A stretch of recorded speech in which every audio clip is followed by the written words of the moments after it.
Welcome to Logistics Business Conversations, the podcast exploring the ideas and insights shaping today's logistics industry. Featuring leading voices from across the sector, we examine key trends, emerging challenges, and the innovations driving the future of supply chains. Good morning, good afternoon, good evening, wherever you are around the world. My name is Peter MacLeod and I welcome you all to this latest edition of Logistics Business Conversations. We're going to be looking at why logistics operators and estate managers are increasingly consolidating suppliers and what that means for new build, refurbishment and long-term servicing.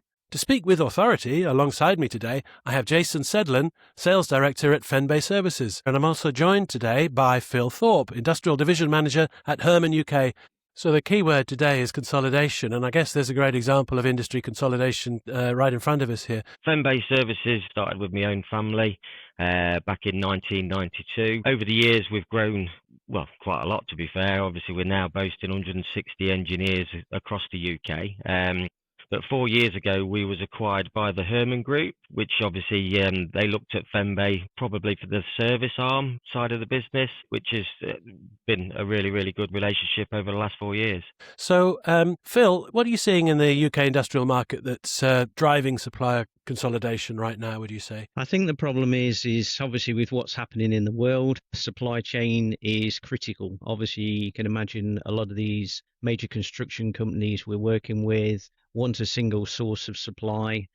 They don't want to have numerous supply chain people there. Obviously, the advantage with Herman, you've got a one-stop shop.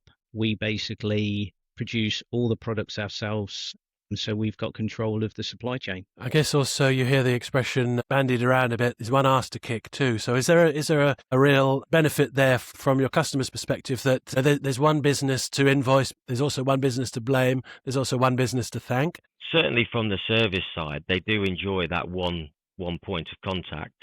Obviously, there was a niche in the market where not many sort of loading bay industrial providers could cover everything. I think the benefit of the Herman and Fenbay group, you have, as Phil alluded to, you have got a one-stop shop solution which fits all. So from a customer's perspective, from start to finish, from new installations right the way through to the aftercare, they don't need to go anywhere else, which obviously saves time, resource, energy of speaking to multiple contractors, which the big blue chip retail customers, the larger customers do enjoy. So what are some of the other knock-on benefits of consolidation? You talked about the efficiency of it, and I guess there's cost effectiveness, there's resilience and risk factors at play there. What do you think, Phil? What are the other reasons why businesses are coming together like this? I guess obviously out there it's a competitive market. Obviously bringing all things under one umbrella means obviously we can be more competitive out there in the marketplace.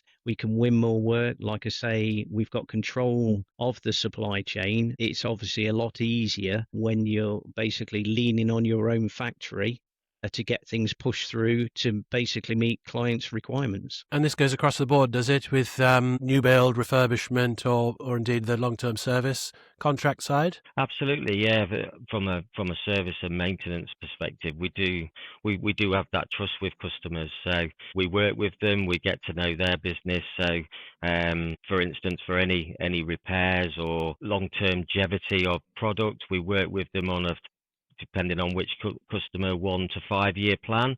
A lot of our customers have multiple sites, so obviously the cost savings and working with them on a daily basis to look at what sick assets they have from a refurbishment perspective does really work well. Now, gentlemen, I'm going to give you a bit of a heads up towards the end of the conversation. I'm going to be asking you to get your crystal ball out and look sort of, shall we say, 5 years into the future. And to help you prepare for that, I'm going to ask the question, which is, for example, on large-scale logistics developments, what are developers demanding today that they were not 5 years ago? You can perhaps trace the arc of development there. So how have things changed in the last 5 years or so? I guess it's that one-stop shop. It's a case of they like to place the order. There is one supplier in the supply chain looking after everything. And obviously also on the back of that, you've got the service A lot of contractors are asking for the servicing effectively to be built in upfront. So when they place the order with us, they've got a service contract already tied up, which will cover the building for potentially 3 to 5 years, which obviously FBS enable us to pick that side of that work up. I've got two examples here of businesses who work as suppliers into the industry. One would be the supplier of the concrete slab, and they're really happy because they say, they're always at the start of the project. There's always great attention paid to that. There's always money left in the project for them because they're right at the start of it. And on the other end, I've been talking to a supplier of, warehouse floor markings, the paint and the tape and those kinds of things, the labels, and they say, oh, we're always the last ones in and the money's run out. So where does it sit with you guys? Whereabouts are you brought into projects, and are there benefits, for example, to bring you in earlier into, for example, a new build? We are brought in relatively early because obviously a lot of our products in the building, the dock levelers are in the floor. So we are brought in relatively early and also involved in the design process. We'll have to issue drawings, make sure all our products interface correctly with the steelwork, the cladding, and the precast concrete. And how does that influence the outcome? I guess you get it wrong at the start and it's going to be wrong, or it's not going to be optimized. Are you able to sort of influence final designs at that stage? Yes, I mean, basically we'll be involved in the design team process and we'll be sitting in design team meetings with other suppliers, basically making sure we get all our product information in there, incorporated in the design. So there's no issues later when everything turns up on site. That's good to hear. A few years back now, I remember it was, you used to have different competing interests coming into the warehouse when it came around to, equipping the loading bay, the dock area. And, I suppose each party wasn't necessarily working in favour of the whole success of the whole project. Is it fair to say that today, having a single partner that deliver the doors and the loading bays and all the protection and do the servicing as well, it just makes everything a lot more smoother, a lot more efficient, a lot more, beneficial to the end user? Absolutely, yeah. And from a fan-based perspective, we have certainly grown into all areas that we did identify there is a niche in the market for that one-stop shop. So not only can we do the loading bays, but from any commercial unit now, we look at the perimeter protection side of things, from the gates, the barriers, the fencing, even going into the vehicle mitigation. If there's sort of a British car auctions is one of our sites, which we'd need, as you can imagine, high security, the valuable assets obviously on the site. And from that side of things, yeah, across all what we offer, it is very beneficial to the customer because, like I say, they don't have to go anywhere else. We can look after it on a reactive basis. We attend site, as I alluded to earlier in the conversation, Peter. We have grown to 170 engineers across the UK now. They are split into regions, so a lot of our customers and our big blue chip retail customers do put us on sort of KPIs, and obviously we're driven to the 4-hour responses and things like that. So yeah, it works well. But in addition to that, we can, whereas Phil and the Horman Group look at the big commercial units for the brand new products, which we do for potentially on a refurbished basis. Obviously, if there's an asset which has been 15, 20 years, for instance, for a dock leveler, obviously if there's a replacement one needed. But we also work with our customers because we do realise that not everything can be replaced. Obviously, the financial world at the moment, obviously the repair side of the business, I think we've had probably 7,000 jobs within the first 4 months of sort of 2026. So you can see the understanding of customers do like to repair where possible. The Herman product I've been writing about for all the time I've been in logistics, 20 plus years. So it's absolutely of the highest quality. I just wonder, what are the decisions that you make, Jason? You see a 20-year-old door, let's say a Herman door, and at what point do you say, this one's got to come out, or, oh yeah, this one, we can make some changes here, we can keep it? What sort of wear and tear do they tend to suffer? Absolutely. Whether it's springs, obviously for a door, obviously the Herman product of dot levelers, where you get sort of worn oil leaks, hoses, the cylinders, the pumps. So the Herman product is renowned for worldwide manufacture of excellence. They're across the globe. As I say, it comes with warranty. So I think they come with a 5-year warranty on all equipment.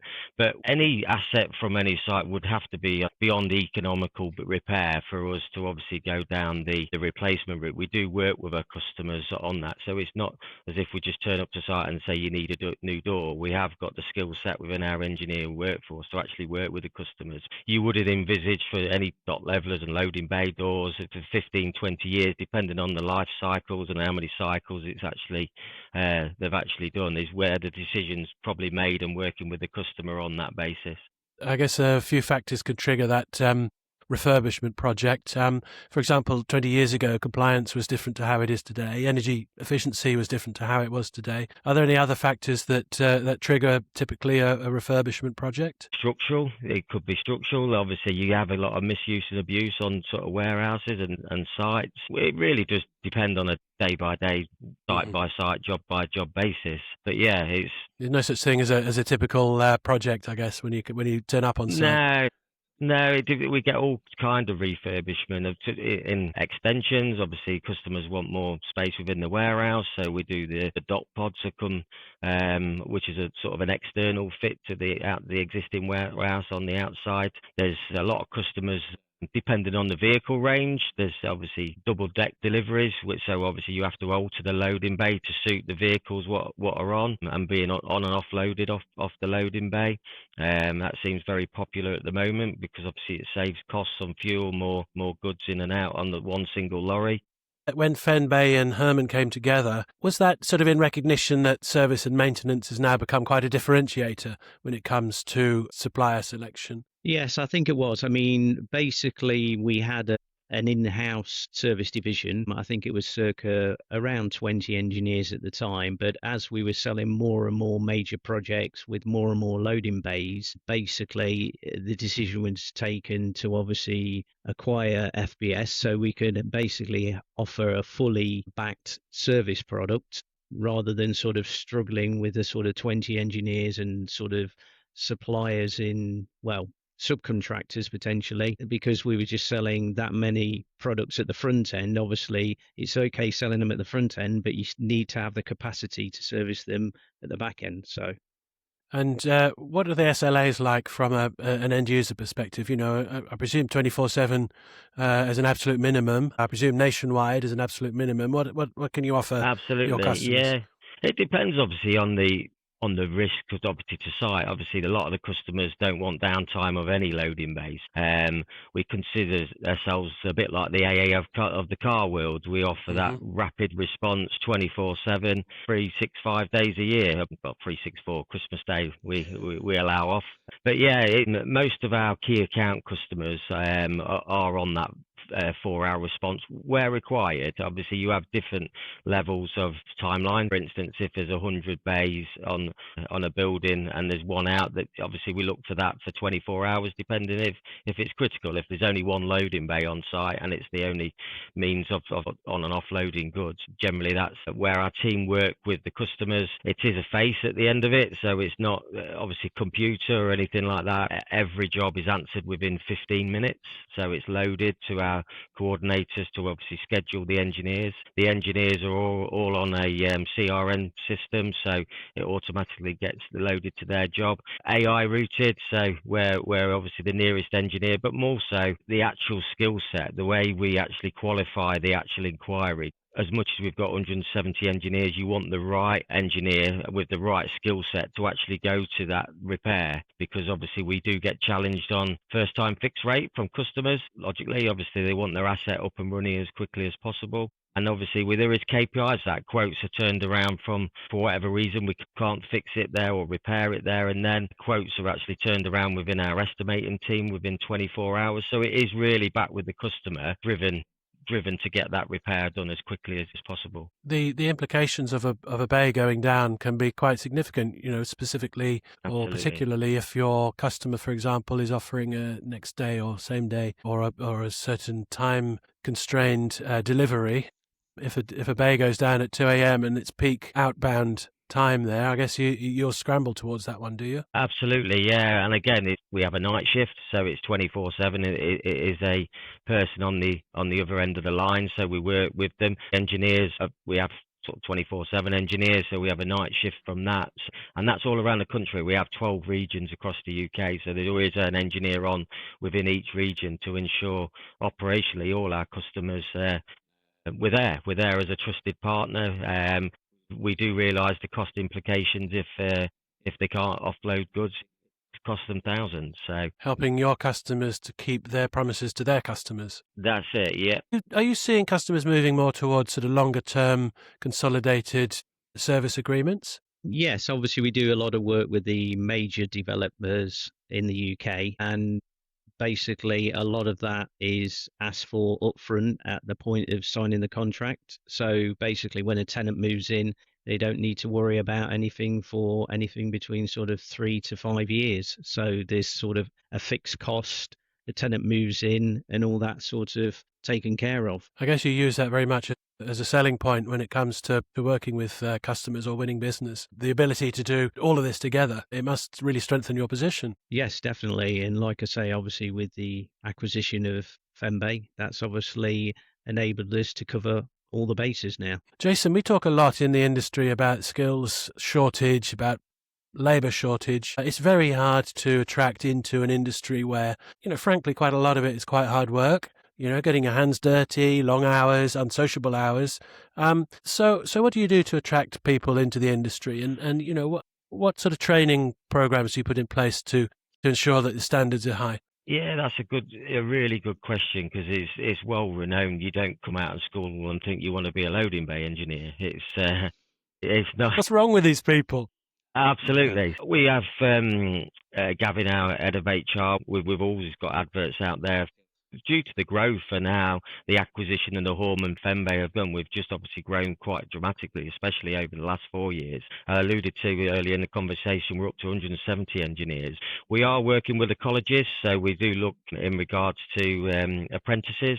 We have got 3 apprentices which start out within our workshop over at Wellbourne. They're sort of paired up in there within 6 months with seasoned engineers within the workshop and going through a variety of different training on multiple products, and then they team up with a seasoned engineer out on the road, probably for a year, probably a minimum of a year, to be fair, obviously, to get that experience of everything what we do in regards to obviously the working hours, what customers expect on site, health and safety, obviously very much at the forefront of everything what we do. So yeah, it is a very strict and sort of robust training that they go through for probably a good 18 months. But then equally, you do get seasoned. We have how well we've grown. We are attracting good seasoned loading bay engineers what are sort of skilled within sort of market and the products what we do. But yeah, they are hard to find. Mm. There is a shortage across the UK. I think everybody's, all our competitors who we speak to, they're all finding the same. So I think for us, working with the college and trying to get the youngsters through and engage with our services and everything what we do is certainly a route we've taken over the last 2 years, and we have got, I think, six sort of out within the field who's come from that, so and growing. Just on that point, Peter, obviously what we have got here at Herman is the Herman Academy. So obviously we've got the facilities to sort of train people from FBS in-house on any new products, our subcontractors as well, and obviously we can do that for our trade partners. So we have got our own in-house academy here at Colville, so we will sort of have an ongoing scheme with obviously FBS engineers. As new products come on board, we can train them here in Colville, but also again with our trade partners and our subcontractors. I say this about forklift truck service engineers as well. It strikes me as it's quite a good career. You're out and about, you're relatively autonomous, no 2 jobs are the same, you're customer facing. So perhaps we're not very good at selling our industry to the young people when they're looking at to make their move into industry. I just wondered, what are the sort of qualities you look for when you're recruiting young people into one of your programs? It's attitude for me. Mm-hmm. If they come in with a good positive attitude, as I say, it's and that work ethic of actually, which aligns to our business. Obviously, everybody certainly from Horman and FBS who we look to employ, they need to have that positive attitude, that go fix attitude. and want to learn. We have an affiliation with Maviflex, which is our high-speed door range, which is a French door, and obviously some engineers go over to France in regards to training on theirs as well. So, but yeah, as long as they've got a good attitude and want that work ethic of wanting to get on and learn, we'll back them 100%. Phil, for me and you and Jason, we understand how fascinating this industry is and can be. Maybe from the outside looking in, it's not so interesting. So what can you say about industrial doors, in terms of the tech that's behind them, the relevance of them to industry and the part they play in keeping the wheels of the economy turning? I guess it's like anything now. Everything's becoming more and more automated. Obviously, with the doors, we're getting a big push with U values. Obviously, the world we live in, climate change and everything. And so there's a big push on that. Safety on the loading bays as well. We've now got an automated wheel blocker.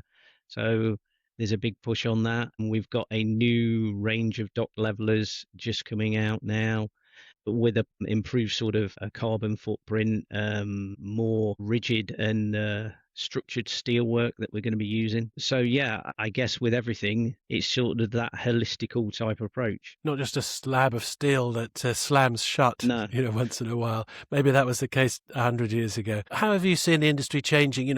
It's become very digital, hasn't it? You have sort of remote servicing or remote diagnostics built into some of these products. It must be quite a challenge for you as a service organization to absorb and stay ahead of all of the tech that's coming into the industry. Absolutely, and with AI and everything. Some things we do embrace it, Fembe. And the good thing about customers, when you can dial into certain products, it does save them money, because obviously if we can have a bit of an understanding before we actually go to site of what the actual fault is, it just saves that initial call out. We're in the process of, we're looking at a brand new website, obviously, which will be integrated with AI and everything like that.